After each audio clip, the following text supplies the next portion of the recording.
2019년 6월 3일 월요일 아침, 경기도 군포의 한 평범한 아파트 단지에 이 씨 부부가 도착했습니다. 전날 친척 결혼식 때문에 지방에 다녀온 터라 두 사람의 몸은 몹시 피곤한 상태였죠.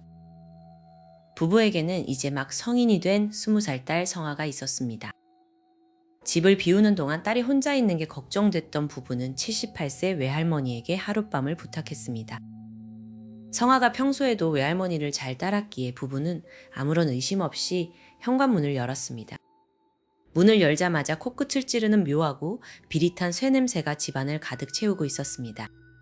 집안은 너무나도 고요했고 딸과 할머니를 불러보았지만 아무런 인기척이 느껴지지 않았습니다. 다들 아직 자고 있나 의아해하며 안방 문을 연 순간 부부는 찢어질 듯한 비명을 질렀습니다.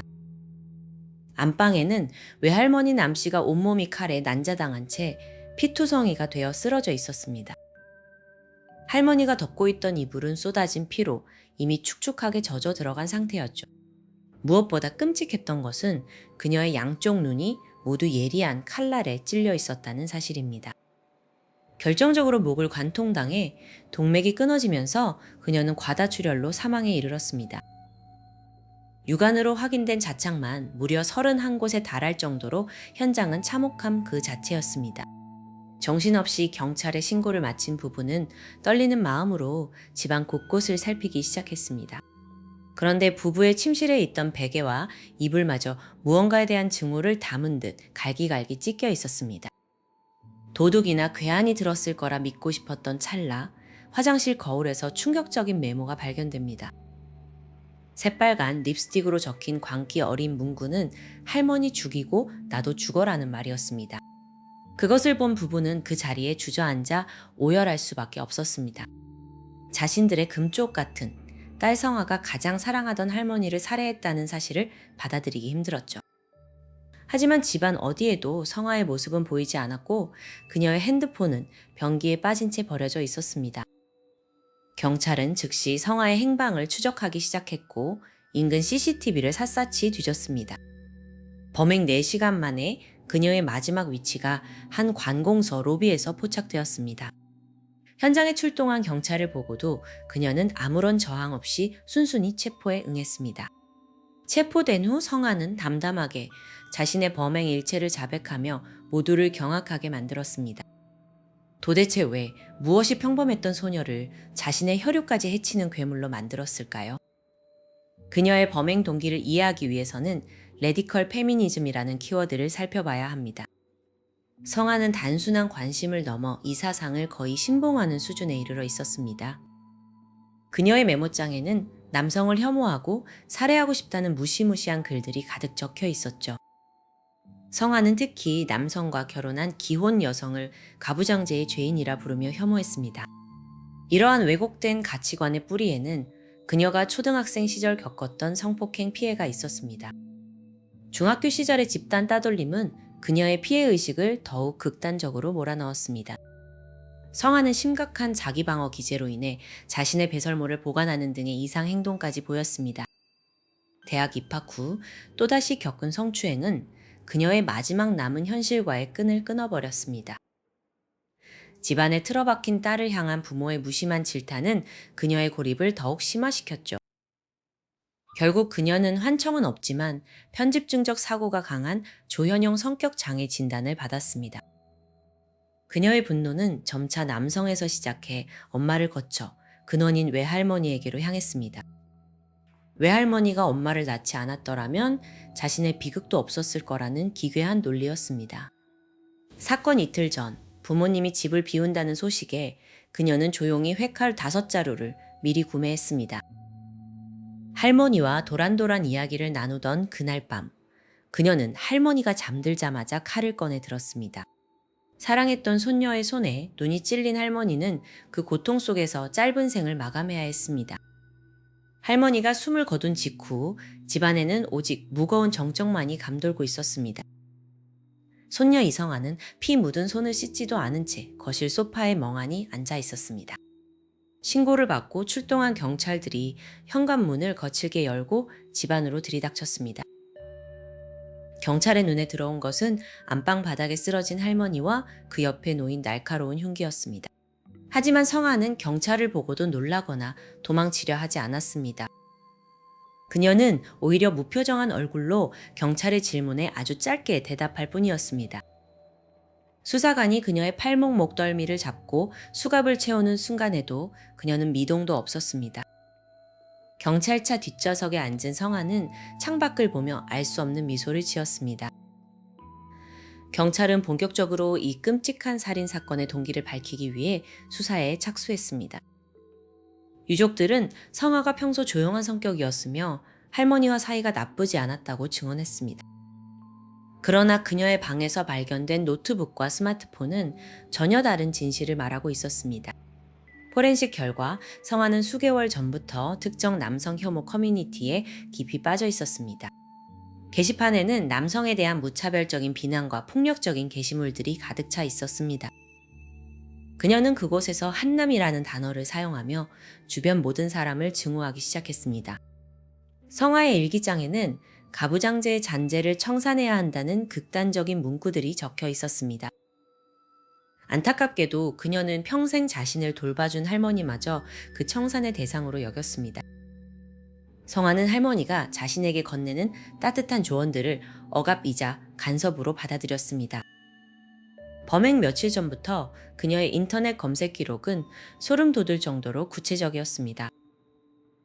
급소, 치명상, 시신 처리와 같은 단어들이 그녀의 검색창을 가득 메웠습니다.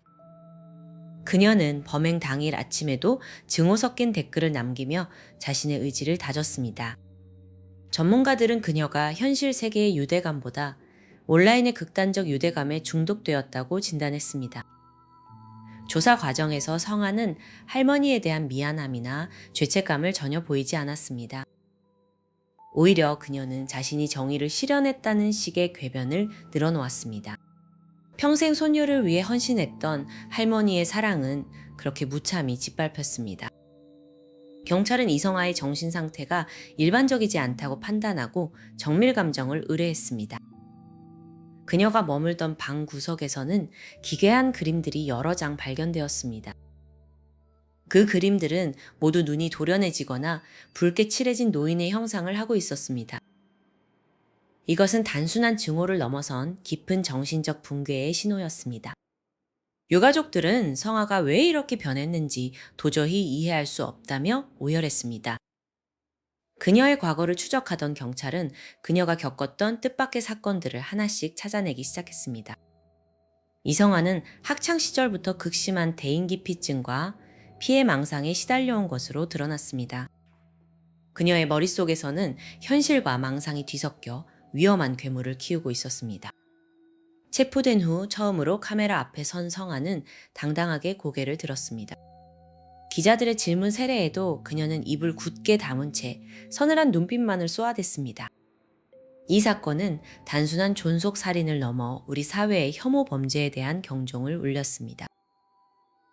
대체 무엇이 이토록 평범해 보이던 소녀를 잔혹한 살인마로 만든 것일까요?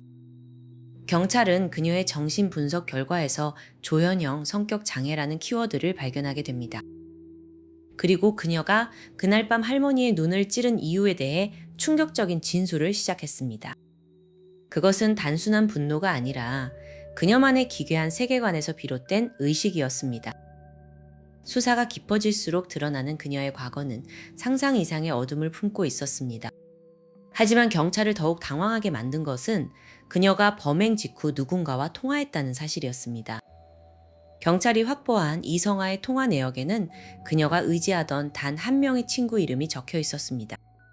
그녀는 할머니를 살해한 직후 그 친구에게 전화를 걸어 평소와 다름없는 일상적인 대화를 나눴습니다.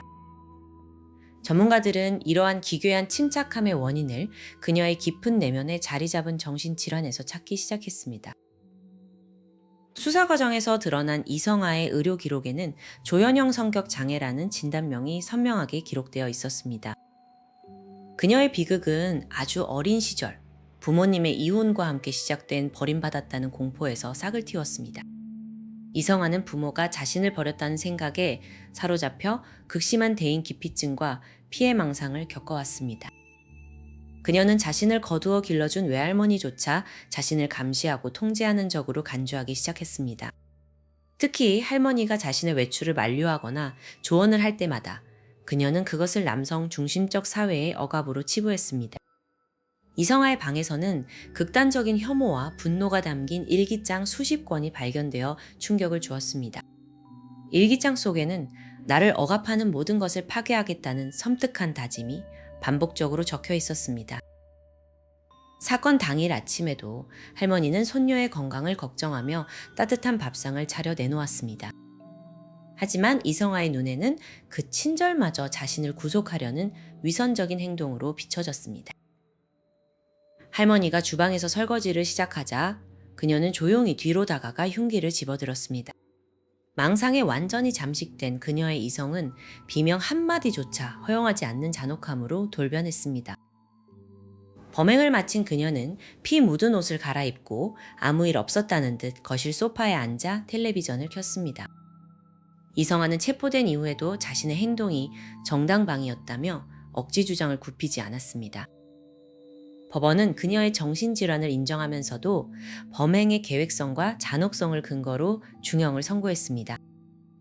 남겨진 가족들은 가장 아끼던 손녀에게 살해당한 할머니의 비극적인 죽음 앞에서 말을 잇지 못했습니다. 정신과 전문의는 이성아가 현실과 망상을 구분하지 못하는 상태에서 혐오라는 감정에 매몰되었다고 분석했습니다. 한 사람의 인생을 송두리째 앗아간 이 끔찍한 사건은 현대사회가 낳은 뒤틀린 분노의 단면을 보여주었습니다. 그런데 이 잔혹한 손녀의 이야기가 채 잊히기도 전에 부산에서는 또 다른 충격적인 제보가 접수되었습니다. 영도의 한 평범한 중국집 건물 위층에서 누군가 비명을 지르는 소리를 들었다는 주민의 신고였습니다. 경찰이 도착했을 때 그곳에는 수년 동안 감춰져 온 비밀의 문이 기다리고 있었습니다. 방 안으로 들어선 형사들은 코를 찌르는 악취와 함께 바닥 아래에서 들려오는 이상한 울림을 감지했습니다. 그곳에는 60대 목수 권 씨가 홀로 살고 있었으며 그는 경찰을 보자마자 몹시 당황하며 앞을 가로막았습니다. 권 씨는 단순히 집수리를 하던 중이라며 경찰을 돌려보내려 했지만 그의 떨리는 손은 진실을 말하고 있었습니다. 경찰이 장판을 걷어내자 그 아래에는 도저히 믿기 힘든 광경이 펼쳐져 있었습니다. 바닥 콘크리트 틈새로 사람의 머리카락과 부패한 흔적이 고스란히 드러난 것이었습니다. 즉시 현장은 봉쇄되었고 과학수사대 요원들이 투입되어 본격적인 시신 발굴 작업에 착수했습니다. 발견된 시신은 한 구가 아니었으며 모두 권 씨와 밀접한 관계에 있었던 여성들이었습니다. 주변 이웃들은 권 씨를 그저 성실하고 조용한 목수로만 기억하고 있었기에 충격은 더 컸습니다. 그는 목수라는 직업을 이용해 시신을 은닉할 수 있는 공간을 집안 곳곳에 교묘하게 만들어 두었습니다. 권 씨는 살해한 여성들을 시멘트로 덮고 그 위에 장판을 깔아 수년 동안 그 위에서 먹고 자며 생활해 왔습니다. 수사팀은 이 끔찍한 연쇄 살인의 동기를 밝히기 위해 권 씨의 지난 행적을 낱낱이 파헤치기 시작했습니다. 그의 과거를 추적하던 중 3년 전 갑자기 종적을 감춘 그의 아내에 대한 의문스러운 기록이 발견되었습니다. 아내가 사라졌을 당시 권 씨는 가출 신고를 했으나 경찰의 수색 협조 요청에는 비협조적인 태도로 일관했습니다. 더욱 놀라운 것은 아내가 실종된 시점과 집 바닥에 콘크리트 공사가 진행된 시점이 일치한다는 점이었습니다. 목수였던 권 씨에게 집은 안식처가 아닌 자신의 죄악을 묻어버리는 거대한 무덤이었던 셈입니다. 프로파일러들은 권 씨가 가진 소유욕과 통제욕이 뒤틀린 폭력성으로 발현된 것이라 진단했습니다. 하지만 현장에서 발견된 유골들 중 누구의 것인지 식별조차 불가능한 세 번째 흔적이 발견되면서 수사는 새로운 국면을 맞이하게 됩니다. 수사팀이 발견한 세 번째 유골의 충격이 채 가시기도 전에 부산 영도의 한 평범한 골목에서 또 다른 비명이 터져 나옵니다. 사건의 중심지는 오랫동안 동네 사람들의 배를 채워주던 낡은 중국집 건물 2층이었습니다. 2002년의 어느 무더운 여름날 이 건물 계단을 타고 내려온 것은 불쾌하고 진한 악취였습니다. 주민들은 처음엔 단순히 음식물 쓰레기가 부패한 것이라 생각하며 대수롭지 않게 넘겼습니다. 하지만 시간이 지날수록 냄새는 참을 수 없을 만큼 강력해졌고 결국 경찰이 출동하게 됩니다. 문을 강제로 열고 들어간 현장팀은 거실 한복판에 방치된 거대한 여행용 가방을 발견합니다. 가방 틈새로 흘러나온 검붉은 액체는 이미 바닥의 장판을 시커멓게 오염시킨 상태였습니다. 조심스럽게 가방을 열자 그 안에는 끔찍하게 훼손된 여성의 시신이 구겨지듯 담겨 있었습니다. 피해자는 이 집의 세입자이자 인근 유흥업소에서 일하던 40대 여성 김 씨로 밝혀졌습니다. 감식 결과 그녀는 날카로운 흉기에 여러 차례 찔린 뒤 질식사한 것으로 추정되었습니다. 현장에는 강제 침입의 흔적이 전혀 없었기에 수사는 면식범의 소행으로 압축되었습니다. 경찰은 김 씨의 주변 인물들을 탐문하던 중 그녀와 긴밀한 관계였던 한 남자의 존재를 포착합니다. 그는 바로 이 건물의 보수공사를 자주 맡았던 노련한 목수 권 씨였습니다. 주변 증언에 따르면 권 씨는 평소 김 씨를 내 사람이라 부르며 집을 자주 드나들었다고 합니다. 그러나 권 씨는 경찰 조사에서 김 씨와의 관계를 전면 부인하며 자신은 결백하다고 주장했습니다. 그는 사건 당일 다른 지역에서 작업을 하고 있었다며 완벽해 보이는 알리바이를 제시했습니다. 물증이 부족했던 당시 수사팀은 권 씨를 풀어줄 수밖에 없었고 사건은 미궁으로 빠지는 듯 했습니다. 하지만 김 씨의 실종 직전 행적을 추적하던 형사들은 결정적인 모순점을 발견해냅니다. 권 씨가 작업 중이라고 주장했던 시간에 그의 트럭이 영도대교를 건너는 장면이 목격된 것입니다. 수사팀은 다시 권 씨를 추적했지만 그는 이미 종적을 감춘 뒤였습니다. 권 씨의 행방을 쫓던 경찰은 그의 과거 기록에서 기묘한 공통점을 찾아냅니다. 그는 가는 곳마다 가명을 사용했으며 주변 사람들에게 자신의 정체를 철저히 숨겨왔습니다.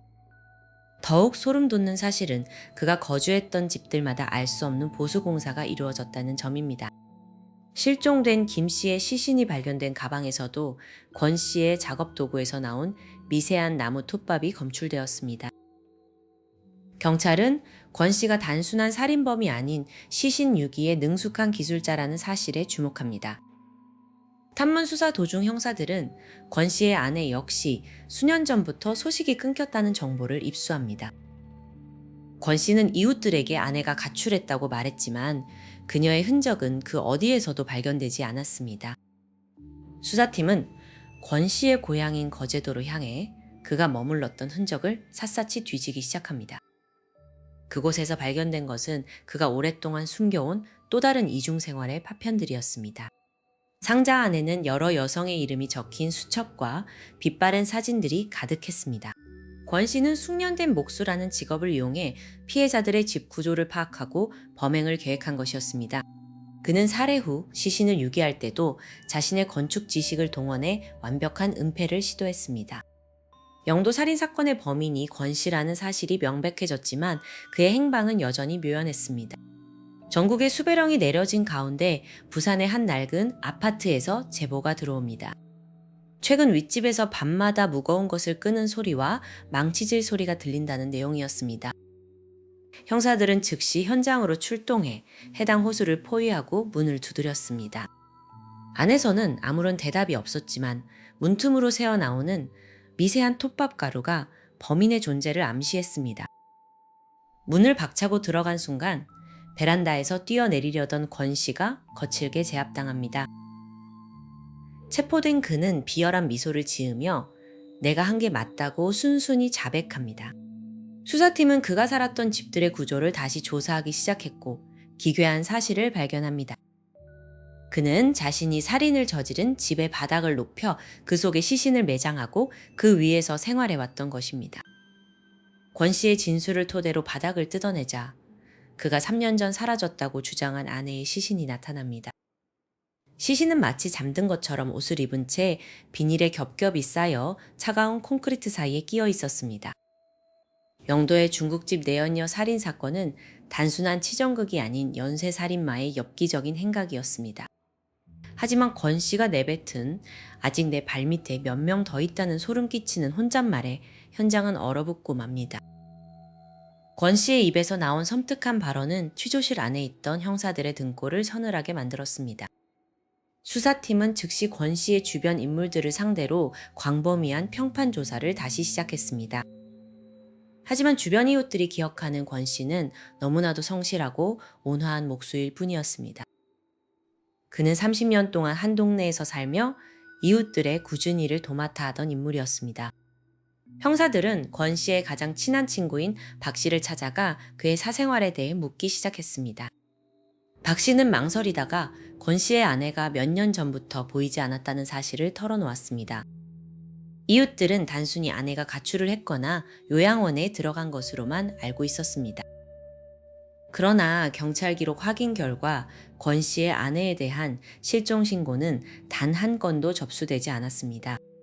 3년이라는 긴 시간 동안 가족조차 그녀를 찾지 않았다는 점이 수사팀의 의구심을 자극했습니다. 수사팀은 권 씨의 집 주변을 다시 면밀히 살피며 혹시 모를 증거를 찾기 위해 분주히 움직였습니다. 권 씨는 아내가 다른 남자와 눈이 맞아 도망갔다며 형사들에게 짜증을 냈습니다. 하지만 그의 눈빛에는 분노보다는 무언가를 숨기려는 듯한 초조함이 서려 있었습니다. 형사들은 아내의 금융기록과 휴대전화 사용 내역을 추적하기 시작했습니다.